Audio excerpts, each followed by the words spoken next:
Superfly. Liquidate, motivate, mashing on the interstate. Never fake, shake a Jake. Woofers that'll make a quake. Get a beast of bellyache, stomp down, accelerate. Make this frame levitate, burn up the Quaker state. They ain't really scared enough. Mob through, flared up for green chips. Make this machine flip, tear it up. Swollen lips, broken hips, fight through the hustle state.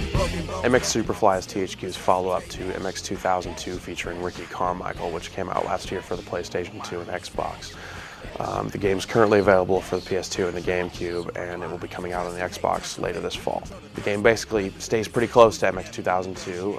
It plays really well. There's a lot of great tricks. The trick system is pretty well developed. It's a fast-moving game that looks pretty good. The one thing that they did add this year is a bunch of different mini games. You'll be delivering pizza, or kind of driving on a golf course. You have to drive from the tee to the hole, and then to the next tee to the hole.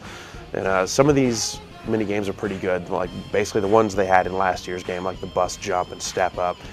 Those are pretty good, but like the pizza delivery stuff and all the kind of wackier mini games don't really work. And the fact that they're included in the freestyle career mode, so you have to do them and do them well, is kind of annoying. The game basically has two career modes. You can either choose like a racing career or a freestyle career, and you'll create a rider, pick his bike, pick his gloves and helmet color and all that good stuff. And then you're onto the career mode, which starts with kind of a basic tutorial about how to preload your suspension, when you should goose the throttle and mess around with the clutch. It kind of teaches you the basics of the game.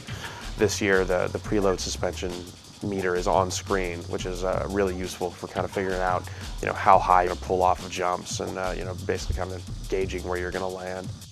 Graphically, the game looks really solid. The textures look pretty good. Everything is animated pretty well. It all moves at a pretty decent speed.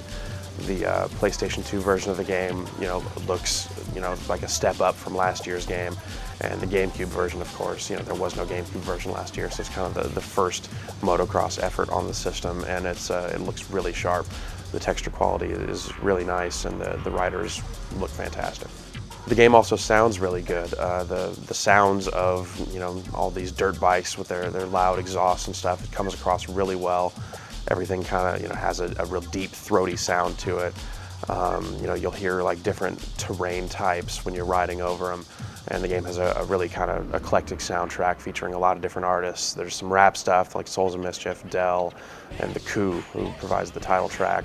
And then there's some other stuff like Dropkick Murphys, and just basically covers a lot of ground with a lot of different music types and songs. Overall, MX Superfly is a really good game. It's a solid playing game. It controls really well, and it has a lot of different tracks and stuff to do. If you were into last year's game, you'll definitely be into this one, though you could make the argument that there isn't enough change between the two versions to warrant you getting the next one. Of course, on the GameCube, this isn't really a problem because there was no game last year, so it just kind of stands on its own as a really solid first entry on the GameCube. Superfly. Cuss and hate, tussle fate. We control the thrust rate. Represent constituents whenever you negotiate. We the engine and ignition, kissing you with malnutrition, giving us the camshaft. We finna blow a piston, feel that upholstery. Made it cotton hosiery. Lean back, mash the gas, do it like it's supposed to be. Nationally or locally, stopping them from choking me. Jump in the driver's seat and scream out vocally.